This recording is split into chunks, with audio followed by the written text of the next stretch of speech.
पुढची बातमी बघूयात। काश्मीरमध्ये असलेली रेल्वे ही सर्वाधिक सुरक्षित अशी रेल्वे आहे, कारण याच रेल्वे मार्गाचा वापर केवळ सामान्य नागरिक नाही तर लष्करासाठी सुद्धा केला जातो। श्रीनगर ते कटराच्या दरम्यान रेल्वे मार्गाच्या सुरक्षेसाठी कशी व्यवस्था असते जाणून घेतलंय आमचे प्रतिनिधी अक्षय भाटकर यांनी। हे दृश्य बघून कदाचित तुम्हाला असं वाटत असेल की मी एखाद्या परदेशात आहे। एखादी परदेशातली ट्रेन ही बर्फाच्छादित प्रदेशातून जाते आहे आणि त्याच ट्रेनमधून मी देखील प्रवास करतोय, पण हे चुकीचे आहे। मी सध्या आहे काश्मीरमध्ये।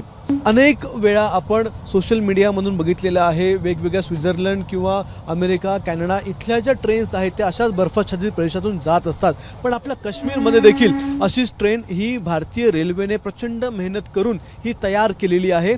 खरं म्हणजे ही ट्रेन चालवण्यासाठी जितके रेल्वेचे कर्मचारी आहेत त्याहीपेक्षा ही ट्रेन सुरक्षित ठेवण्यासाठी इथे सुरक्षाकर्मी आहेत। मग CRPF असतील, JNK पोलीस असतील, यांच्याबरोबरच RPF आणि GRPचे अनेक जवान हे प्रत्येक ठिकाणी उभे आहेत।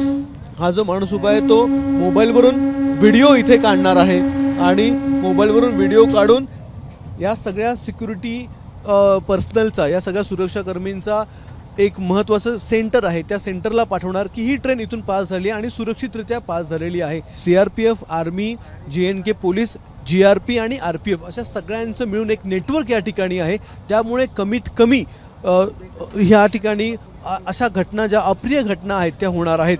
कॅमेरामॅन प्रशांत मानेसह अक्षय भाटकर, ABP माझा, श्रीनगर, काश्मीर। ABP माझा, उघडा डोळे बघा नीट।